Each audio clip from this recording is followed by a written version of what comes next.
हिंदवी स्वराज्याचे सरसंस्थापक छत्रपती शिवरायांना मानाचा मुजरा करतो। भारतीय राज्यघटनेचे शिल्पकार भारतरत्न डॉक्टर बाबासाहेब आंबेडकर यांना मानवंदना अर्पित करतो। आजच्या आपल्या या बैठकीमध्ये आपल्याला मार्गदर्शन करण्याकरता उपस्थित असलेले महाराष्ट्र प्रदेश भारतीय जनता पक्षाचे अत्यंत धडाडीचे अध्यक्ष, ज्यांनी अक्षरशः महाराष्ट्र पिंजून काढला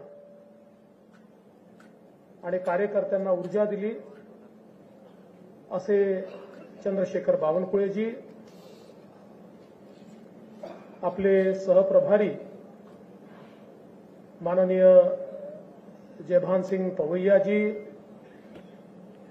नुकतेच पुन्हा एकदा मध्य प्रदेशच्या विधानसभेमध्ये निवडून आलेले आपले दुसरे सहप्रभारी माननीय धुर्वेजी, आपल्या राष्ट्रीय मंत्री पंकजाताई मुंडे, दुसऱ्या राष्ट्रीय मंत्री आणि ज्यांनी राजस्थानच्या विजयामध्ये प्रचंड मेहनत केली अशा विजयाताई रहाटकर, आपले विधान परिषदेचे गटनेते प्रवीणजी दरेकर, या ठिकाणी उपस्थित सर्वच आपले पदाधिकारी आणि उपस्थित सर्व भगिनी आणि बंधूंनो, आज अतिशय आनंद आहे की आई जगदंबेच्या सानिध्यात कोराडीमध्ये आपली ही बैठक होते। आपले प्रदेशाध्यक्ष चंद्रशेखर बावनकुळेजींनी अनेक वर्ष या भागाचं प्रतिनिधित्व केलंय आणि अतिशय सुंदर या मंदिराचा विकास देखील त्यांनी केलाय। त्यामुळे जाताना सगळ्यांनी आई जगदंबेचं दर्शन घेऊन जावं अशी देखील आपल्या सर्वांना विनंती करतो। आज खरं म्हणजे ही बैठक होत असताना एकीकडे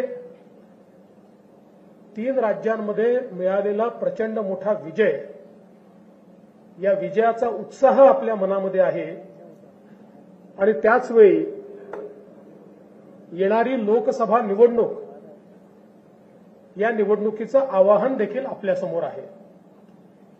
आव्हान मी या अर्थाने म्हणतो की प्रत्येक निवडणूक ही गंभीरतेने घ्यायची असते आणि आता अनेक लोक असं म्हणत होते की ही जी काही 5 राज्यांची निवडणूक आहे, रन अप टू लोकसभा आहे, लोकसभेचं जे काही आहे ते या राज्यांमध्येच त्याचा निर्णय होणार आहे।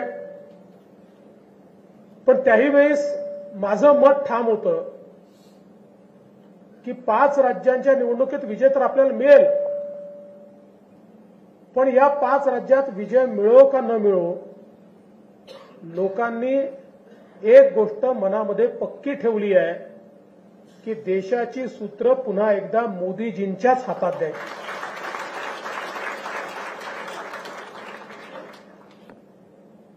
अलीकडच्या काळामध्ये अनेक वेळा वातावरण तयार केलं जातं।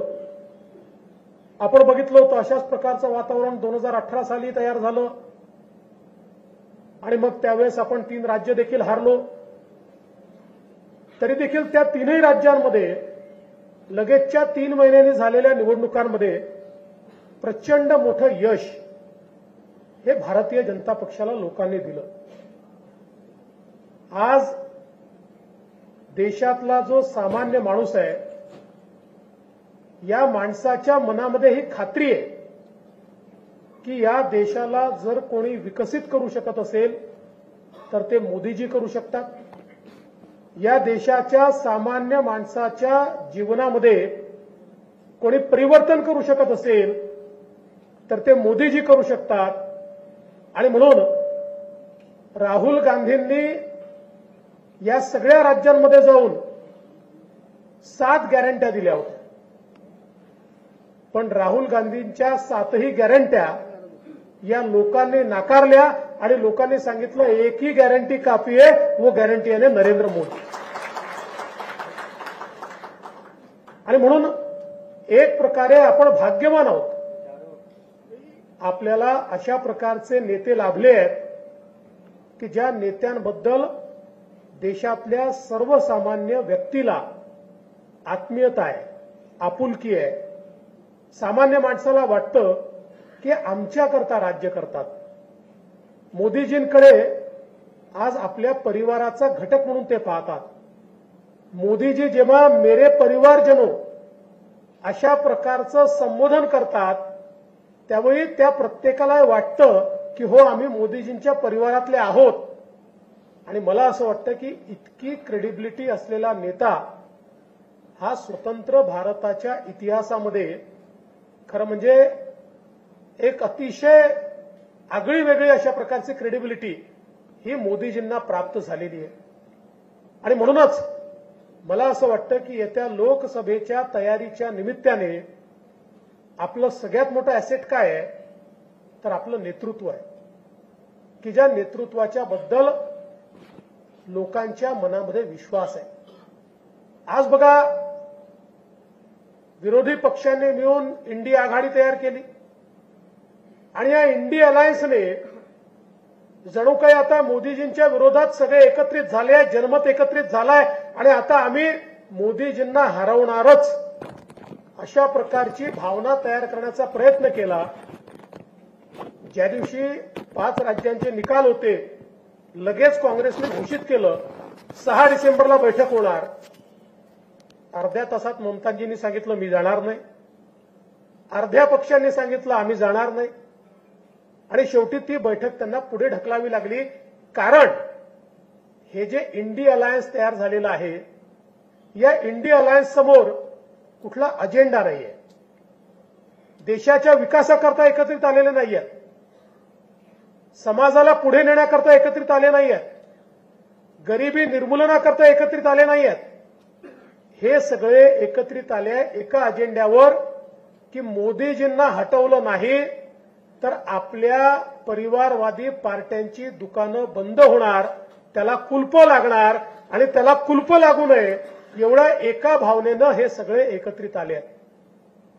आणि म्हणून आपण जसं नेहमी सांगतो की या पार्ट्यांकरता त्यांचा परिवार म्हणजे देश आहे आणि मोदीजींकरता देश म्हणजे त्यांचा परिवार आहे.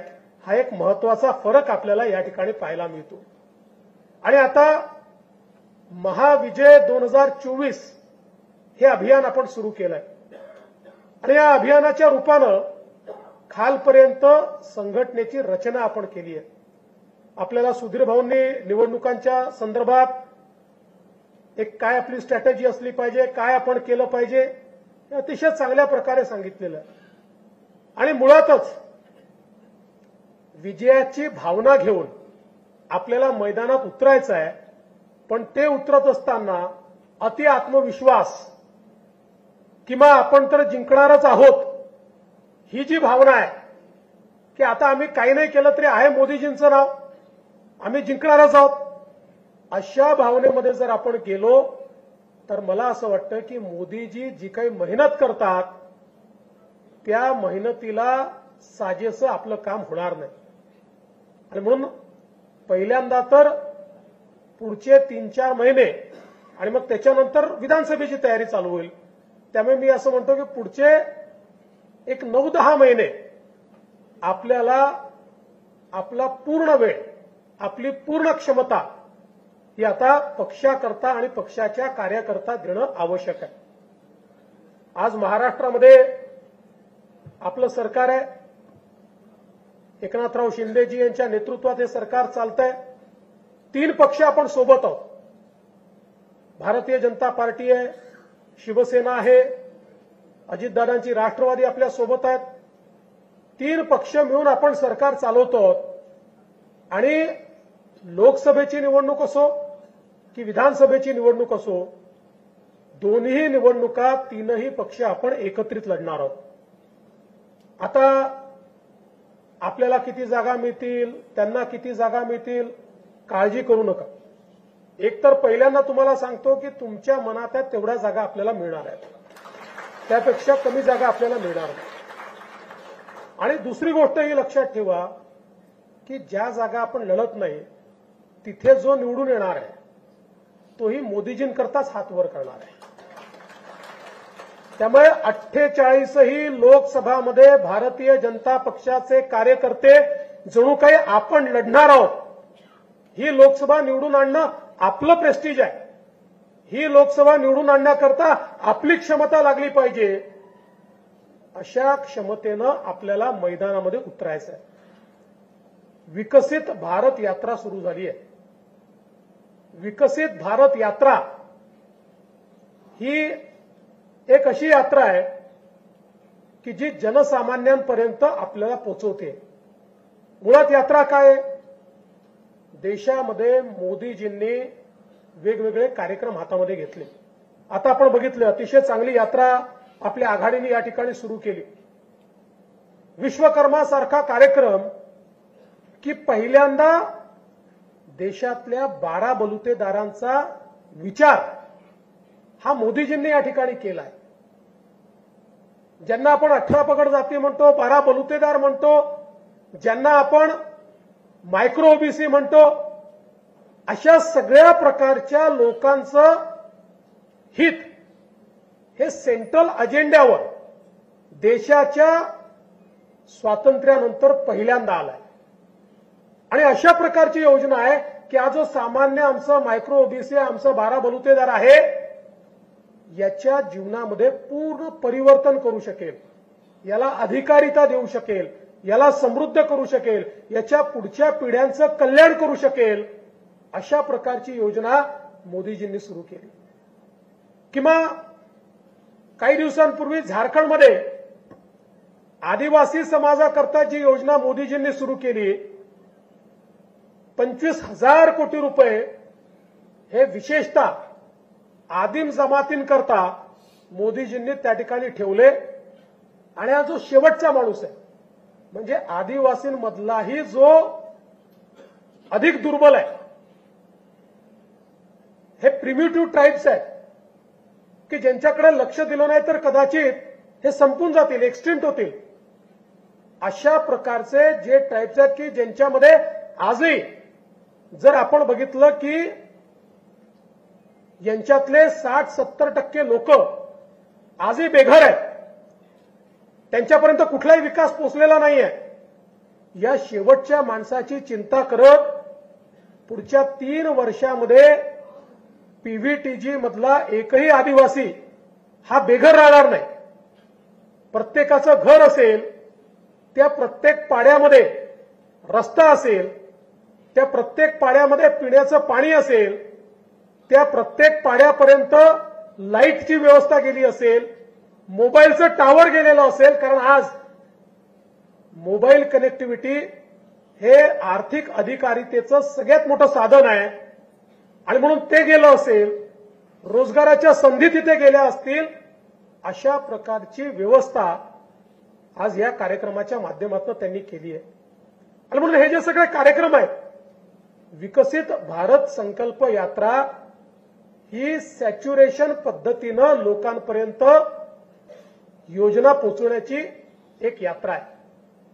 एका परिवाराला जेवढ्या प्रकारच्या योजनांचे लाभ मिळू शकतात ते सगळे लाभ हे त्यांच्यापर्यंत पोहोचवण्याकरता ही विकसित भारत संकल्प यात्रा त्या ठिकाणी चालली आहे. आणि म्हणून मला असं वाटतं की या यात्रेमध्ये भारतीय जनता पक्षाचा प्रेझेन्स, यात्रा सरकारी आहे, आपण काही झेंडे घेऊन गेलं पाहिजे असं कोणाचं मत नाही, पण भारतीय जनता पक्षाच्या कार्यकर्त्याचं काम काय आहे तर योजना सरकारपर्यंत, सरकारच्या लोकांपर्यंत पोहोचवायच्या आहेत. मग ही यात्रा नीट गेली की नाही त्याची चिंता करणं, तिथे लोक उपस्थित आहेत की नाही चिंता करणं, जी काही कमी असेल ते त्या ठिकाणी करणं, लोक एकत्रित करणं, लाभार्थी त्या ठिकाणी त्यांच्यापर्यंत लाभ पोहोचवणं, त्यांना त्या लाभांशी जोडून देणं, या सगळ्या गोष्टी आपल्याला करायच्या आहेत. आज आपण पाहू शकतो की आज केंद्रातले 8 मंत्री हे महाराष्ट्रामध्ये वेगवेगळ्या भागांमध्ये या यात्रेच्या निमित्ताने चालले आहेत.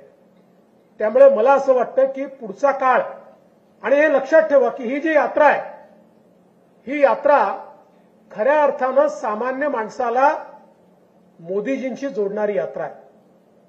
हा नुसता संकल्प यात्रेचा रथ नाहीये, हा मोदीजींच्या गॅरंटीचा रथ आहे. जी गॅरंटी लोकांपर्यंत पोहोचते, जी गॅरंटी केवळ शब्दांपुरतं मर्यादित नाहीये. आणि म्हणून हा जो काही विकसित भारत संकल्प यात्रेचा रथ आहे, याचं योग्य स्वागत होणं, तो गावोगावी पोहोचणं, त्याच्यापुढे लोक उपस्थित राहणं, याकरता आपण प्रत्यक्ष लक्ष घालण्याची आवश्यकता आहे.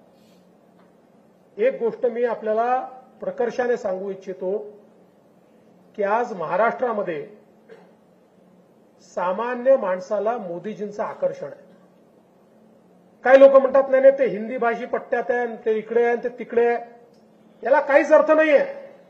हे जे काही सांगितलं जातं, जर मोदीजींचं आकर्षण महाराष्ट्रातल्या सामान्य माणसाला नसतं तर 2 लोकसभेच्या निवडणुका 42 जागा आपण या ठिकाणी महाराष्ट्रामध्ये जिंकलो.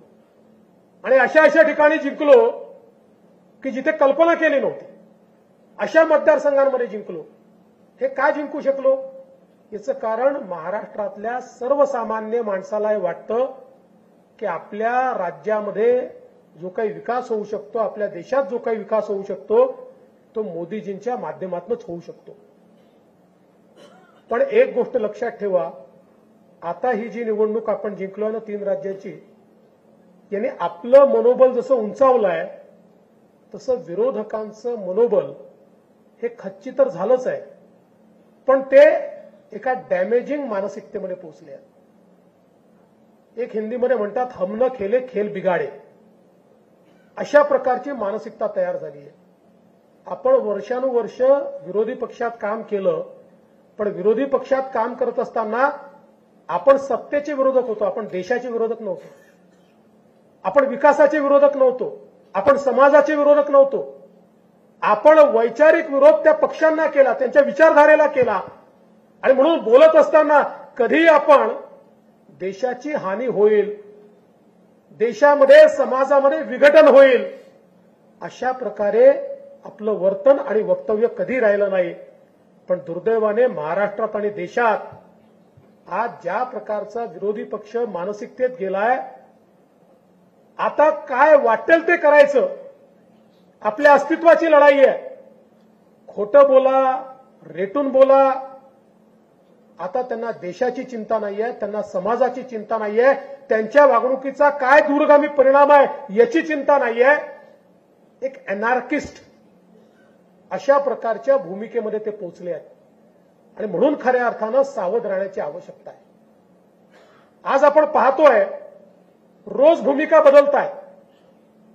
आणि महाराष्ट्रामध्ये ज्या प्रकारे उद्धव ठाकरेंची सेना आणि शरद पवारांची राष्ट्रवादी आणि अर्थातच काँग्रेस ज्या प्रकारच्या भूमिका हे लोक घेत आहेत, यांना प्रदेशाची चिंता नाहीये, समाजाची चिंता नाहीये. यांना केवळ सत्तेच्या राजकारणामध्ये आपलं अस्तित्व कसं टिकवता येईल इतक्यापुरतं आता यांची कारवाई मर्यादित आहे. आणि म्हणून मला असं वाटतं की येणारे दिवस हे अधिक सावधानतेने आपल्याला त्या ठिकाणी काढावे लागणार आहे. आपण बघा, मराठा आरक्षणाच्या संदर्भात आज राज्यामध्ये मोठी आंदोलनं चालली आहेत. आपण जर मराठा आरक्षणाचा इतिहास काढून पाहिला तर मराठा आरक्षणाला सर्वाधिक विरोध कोणी केला असेल तर तो शरद पवारांनी केला. शरद पवारांनी केला. इतिहास बघा. आणि अगदी महाविकास आघाडीचं सरकार होतं त्याही वेळी आपण सुप्रियाताई सुळेंचं वक्तव्य ऐकलं असेल तर मराठा आरक्षणाशिवाय दुसरे प्रश्न नाही आहेत का, त्याच्यापेक्षा मोठे प्रश्न या महाराष्ट्रासमोर आहे असं म्हणून निघून जाणाऱ्या सुप्रियाताई, की ज्यांना वारंवार ही संधी मिळाली त्यांच्या मनामध्ये असतं तर मंडल आयोग लागू झाला त्यावेळी देता आलं असतं. त्यांच्या मनामध्ये असतं तर वेगवेगळे जे काही निवाडे सर्वोच्च न्यायालयाचे आले त्याच्या आधी तर कोण कुठल्या यादीत आहेत कोणी विचारतही नव्हतं, तेव्हा देता आलं असतं. पण त्यांना कधी द्यायचंच नव्हतं. त्यांना समाजांना झुंजवत ठेवण्यामध्ये जास्त रस आहे. त्यांचं राजकारण कसं आहे, लोक झुंजत राहिले तर आमच्याकडे नेतेपद येईल आणि म्हणून झुंजवत ठेवायचं. या महाराष्ट्रामध्ये आपलं सरकार असताना आपण मराठा समाजाला आरक्षण दिलं. केवळ आरक्षण दिलं असं नाही तर त्याच वेळी ते आरक्षण आपण हायकोर्टामध्ये टिकवून दाखवलं. सर्वोच्च न्यायालयामध्ये आपलं सरकार असेपर्यंत ते टिकलं. आपलं सरकार गेल्यानंतर त्याच्यावर स्थगिती आली आणि आता हेच लोक मोठी तोंड करून सांगतात. मला तर आश्चर्य वाटतं ज्यावेळी उद्धव ठाकरे आरक्षणाच्या संदर्भात बोलतात, कारण त्यांची तर भूमिका होती मंडल आयोगाला विरोध करणारे हे लोक होते. ओबीसीला आरक्षण देऊ नये म्हणून त्या ठिकाणी मंडल आयोगाच्या विरोधात भुजबळ का बाहेर पडले त्या काळामध्ये, कारण तुम्ही मंडल आयोगाला विरोध केला होता आणि आता तुम्ही तोंड वर करून सांगताय. आणि म्हणून एक गोष्ट लक्षात ठेवली पाहिजे की आपलं कमिटमेंट पक्का आहे. एकीकडे मराठा समाजाला आरक्षण देण्याच्या संदर्भात सर्व प्रकारचे प्रयत्न आणि यशस्वी प्रयत्न आपल्या मुख्यमंत्र्यांच्या नेतृत्वात आपण करणार आहोत. पण त्याचवेळी कुठल्याही परिस्थितीमध्ये ओबीसी समाजावर आम्ही अन्याय होऊ देणार नाही. काही झालं तरी होऊ देणार. या संदर्भात भारतीय जनता पक्षाचं कमिटमेंट हे ओबीसी समाजाच्या सोबत आहे. काही झालं तरी ओबीसी समाजाच्या संदर्भात त्यांच्या आरक्षणावर संकट हे आम्ही येऊ देणार नाही, हे आमचं कमिटमेंट आहे. आणि म्हणून कार्यकर्ता म्हणून आपल्याही मनामध्ये ही गोष्ट स्पष्ट असली पाहिजे. आपण भारतीय जनता पक्षाचे कार्यकर्ते आहोत. भारतीय जनता पक्षातले जे मराठा समाजाचे कार्यकर्ते असतील त्यांनी निश्चित मराठा समाजाला त्या ठिकाणी आरक्षण मिळावं ही भावना ठेवलीच पाहिजे. ती ठेवण्यात काही गैर नाहीये. किंवा ओबीसी समाजाचा जो आमचा कार्यकर्ता आहे आपल्या आरक्षणामध्ये कुठे गडबड तर होत नाही ना, ही भावना त्याच्या मनामध्ये असणं यात गैर काही नाही आहे. पण या दोन्ही भावना असताना कार्यकर्त्यांमध्ये मात्र जातीतनं कुठेतरी भेद होतोय, कार्यकर्त्यांमध्ये जातीची गट तयार होत आहेत, हे मात्र होऊ देऊ नका. भारतीय जनता पक्षाचा ओबीसी कार्यकर्ता आहे त्याच्याही मनामध्ये तेवढंच कमिटमेंट असलं पाहिजे की माझी पार्टी मराठा समाजाला न्याय द्यायला तयार आहे, मी माझ्या पार्टीच्या मागे उभा आहे. आणि भारतीय जनता पक्षामधला जो मराठा कार्यकर्ता आहे त्याच्याही मनामध्ये हे स्पष्ट असलं पाहिजे की या ठिकाणी माझ्या मराठा समाजाला मला न्याय द्यायचा आहे पण तो ओबीसीवर अन्याय करून मला द्यायचा नाहीये. ही भावना भारतीय जनता पक्ष म्हणून आपली असली पाहिजे. आणि म्हणून हे जे काही विभाजनाचं लोण आहे हे विभाजनाचं लोण पसरू देऊ नका. मी मागेही आपल्याला सांगितलं आपल्याकरता कुठलाही समाज वोट बँक नाहीये. मराठा समाजाकडे वोट बँक म्हणून आपण पाहत नाही, ओबीसी समाजाकडे वोट बँक म्हणून आपण पाहत नाही, निवडणुकीच्या निकालांची आपण चिंता करत नाही. आणि मी तर हे माझ्या अनुभवातनं सांगतो की निवडणुकीवर याचा परिणामच होत नाही. निवडणुकीचे मुद्दे वेगळे आहेत, या मुद्द्यांवर निवडणुका नाही आहेत, हे समाजाचे प्रश्न आहेत. निवडणुकीच्या चष्म्यातनं या प्रश्नांकडे पाहूच नये या मताचा मी आहे. त्यामुळे निवडणुकीची चिंता करू नका. चिंता जर करायची असेल तर महाराष्ट्राचं सोशल फॅब्रिक हे कुठेतरी त्या ठिकाणी त्याला भेगा पडतायत, ते फाटतायत. अशा प्रकारची जी अवस्था आपल्याला पाहायला मिळते ती चिंताजनक आहे. कारण गावगाड्यावर सर्व लोक एकत्रितपणे त्या ठिकाणी राहिले आहेत. आपण सगळे एकमेकावर अवलंबून आहोत. प्रत्येक समाजाचं आपलं एक वेगळं महत्व आहे.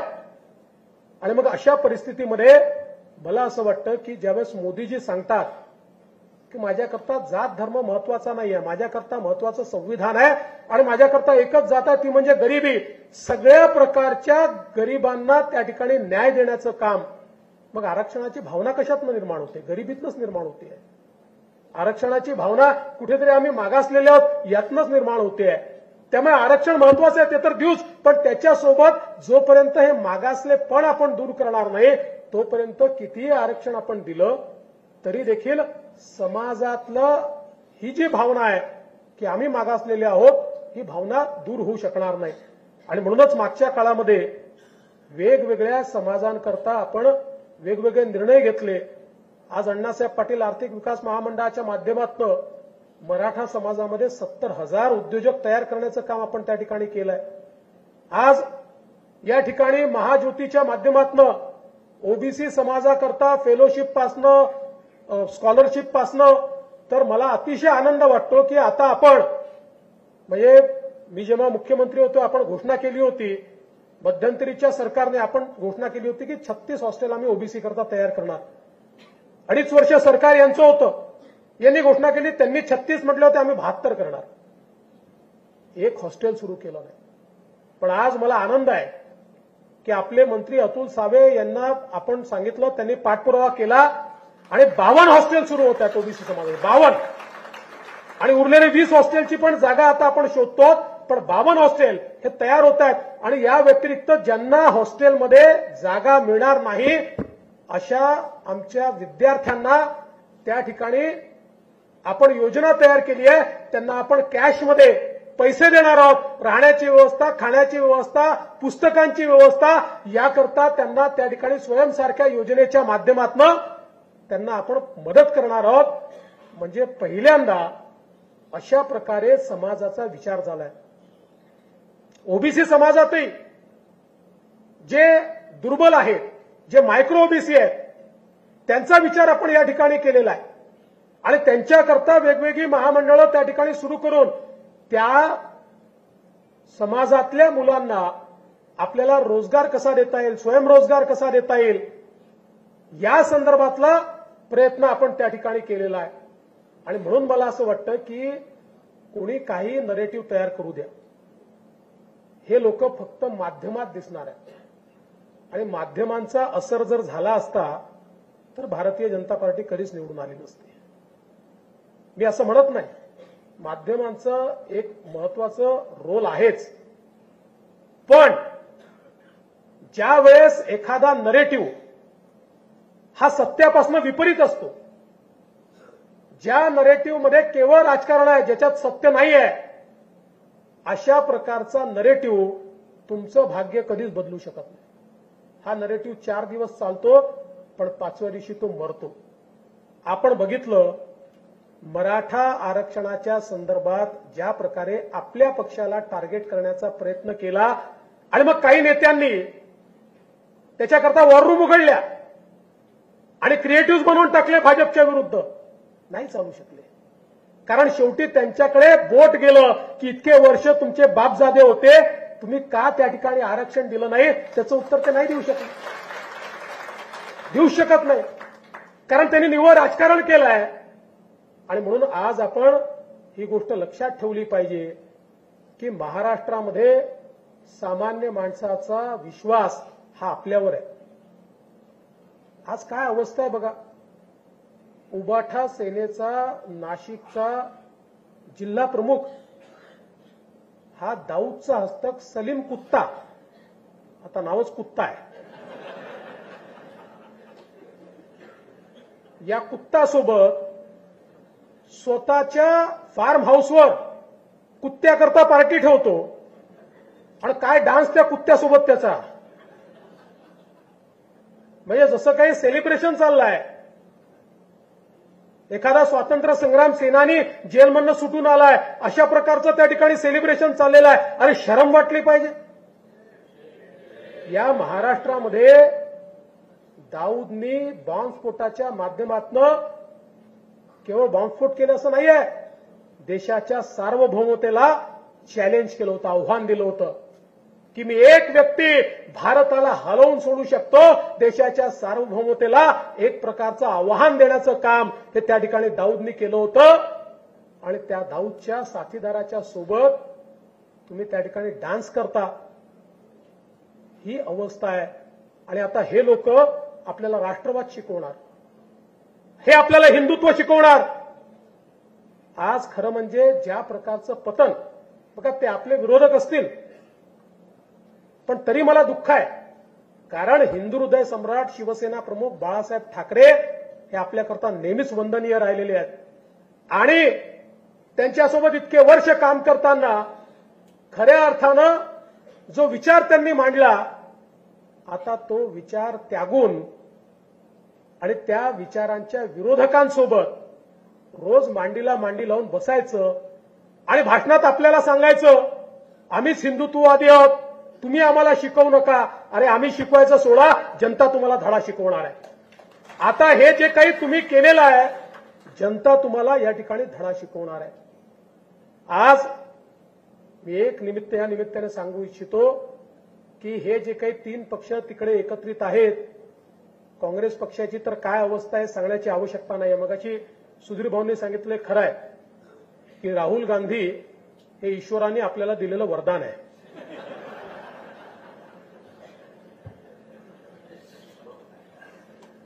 विरोधी पक्षाचा प्रमुख असावा तर असा, त्याच्याकरता आपल्याला एक भाग्य घेऊन यावं लागतं.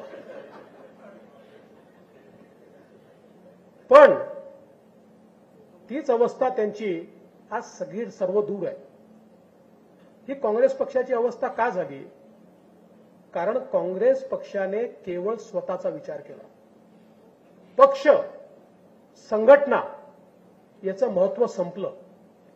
एक काळ असा आला, काँग्रेस पक्षामध्ये निवडणुका कशा व्हायच्या, तर तिथला जो कोणी प्रमुख आहे स्थानिक स्तराचा, तो एक कोणाला तरी बोलवायचा, पोरांना बसवायचा, मतदार याद्या घेऊन बसायचे, त्यांना पैसे दिले जायचे आणि मग त्यातनं त्या मतदार याद्यातनं ते सदस्य करायचे, मग त्याचं इलेक्शन दाखवायचे, मग हा निवडून यायचा. त्यामुळे बघता बघता तिथे कार्यकर्ता संपला, नेते मोठे झाले, पक्ष लहान होत गेला. आणि आज अवस्था अशी आहे की देशातल्या सगळ्यात जुन्या पक्षामध्ये आज ज्या प्रकारची सुंदोपसुंदी आपल्याला पाहायला मिळते, ज्या प्रकारची अवस्था पाहायला मिळते, हा पक्ष वर येणं कठीण आहे. आणि म्हणूनच भारतीय जनता पक्षामध्ये आजही संघटनेचं महत्व काय? भारतीय जनता पक्षामध्ये परवा अमितभाई शाह यांनी सांगितलं, त्यांना ज्यावेळेस विचारलं की आपके कद्दावर नेताओं को आपने मुख्यमंत्री नहीं बनाया, त्यास त्यांनी सांगितलं की भारतीय जनता पक्षामध्ये सगळ्यात कद्दावर जर कोणी असेल तर तो आमचा सामान्य कार्यकर्ता. हमारे सामान्य कार्यकर्ता से कद्दावर नेता कोई नहीं है. आणि हे विचार करा की आज भारतीय जनता पक्षामध्येच हे शक्य आहे. कधीतरी नेतृत्व आपण बदलत असतो. पक्षामध्ये नेतृत्व जर बदललं नाही तर नवीन पिढी तयार होत नाही.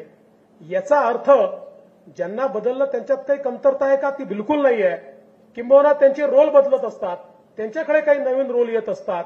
अशाच प्रकारे पक्ष चालत असतो. काँग्रेसमध्ये हे बदल त्यांना कधी करताच आले नाही.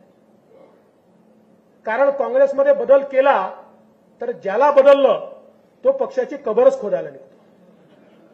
हे भारतीय जनता पक्षामध्ये शक्य आहे की वेगवेगळे रोल हे सहजतेने स्वीकारले जातात. कालपर्यंत ज्याच्याकडे सर्वोच्च रोल होता त्याला जर सांगितलं की तू दुसरा रोल स्वीकार तर तोच स्वीकारतो. कारण भारतीय जनता पक्षाच्या नेत्यांना या गोष्टीची कल्पना आहे की आपलं नेतृत्व मोठं झालंय ते कार्यकर्त्यांमुळे, आपलं नेतृत्व मोठं झालंय ते पक्षामुळे. आज ही जी ऊर्जित अवस्था दिसते ती मोदीजींनी जे बलिदान दिलं, आजही दिवसातले 24 तास मोदीजी जे काम करतात त्याच्यामुळे आपल्याला हे दिवस त्या ठिकाणी दिसत आहेत. आणि म्हणून खऱ्या अर्थानं भारतीय जनता पार्टी हा कार्यकर्त्यांचा पक्ष आहे. माझी आपल्याला विनंती आहे, आता या निवडणुकांच्या निमित्ताने जसं मगाशी सुधीर भाऊंनी देखील सांगितलं, काही जिल्ह्यांमध्ये आपल्याला मतमतांतरं दिसून येतात, काही जिल्ह्यांमध्ये अशी अवस्था पाहायला मिळते की एकमेकाशी थोडे डिफरन्सेस आहेत, पटत नाही. एक गोष्टीचं समाधान आहे, भारतीय जनता पक्षामध्ये एकमेकात विस्तव जात नाही अशी परिस्थिती नाही, ती निर्माणही होणार नाही. पण तरी देखील जेव्हा तिकिटाचे 2 ऍस्पिरंट असतात त्यावेळी त्या ठिकाणी काही ना काही मतमतांतरं असतात. मी एकच गोष्ट आपल्याला सांगतो, मागच्या वेळेस मी सांगितलं, ही निवडणूक भाजप करता लढायची नाहीये, ही निवडणूक भारताकरता लढायची आहे. आपल्या विचाराची संकुचितता बाहेर ठेवा, बाजूला ठेवा. या निवडणुकीमध्ये आपलं काम एकच आहे, ते म्हणजे पुन्हा एकदा भारत मोदीजींच्या हातामध्ये द्यायचा. कारण मी तुम्हाला सांगतो, मी पाहतोय समोरचं दिसतंय मला, 2030चा भारत मला दिसतोय. आपण त्याचा विचार करू शकत नाही. आपल्या कल्पनाशक्तीच्या पलीकडचा भारत, ज्या वेगानं भारत चाललेला आहे. आज आपण जगातली 5वी सगळ्यात मोठी अर्थव्यवस्था झालो, लवकर 3री होणार आहे. पण ज्या वेगानं हे सगळं भारतामध्ये घडतंय, आज आपण आंतरराष्ट्रीय रेटिंग एजन्सीजचे रिपोर्ट जर बघितले तर ते सगळे असं म्हणतात की जगामध्ये मंदी असताना भारत इतका वेगाने प्रगती कसा करतोय, हे एक आश्चर्य आहे. ही जी प्रगती आज आपण सुरू केलेली आहे, मी असं म्हणेन, इंडिया इज अनस्टॉपेबल. भारताला कोणी थांबवू शकत नाही. आणि मग अशा परिस्थितीमध्ये आज आपले संकुचित भांडणं किंवा मला काय मिळालं, मला काय नाही मिळालं, या सगळ्या गोष्टींचा विचार न करता भारताकरता काम करायचं आहे. भारताच्या 140 कोटी लोकांकरता मला काम करायचं आहे आणि त्याकरता काम करायची संधी मला मिळालेली आहे. अशा प्रकारचा विचार मनामध्ये ठेवून लोकसभेकरता आणि विधानसभेकरता आपल्या सगळ्यांना कामाला लागायचं आहे. आणि मला विश्वास आहे, भारतीय जनता पक्षाचा कार्यकर्ता हा बजरंगबलीचा उपासक आहे. बजरंगबलींना त्यांची ताकदच माहीत नव्हती. बजरंगबलींना सांगितलं लंकेमध्ये जा, ते म्हणाले मी कसा जाणार आहे.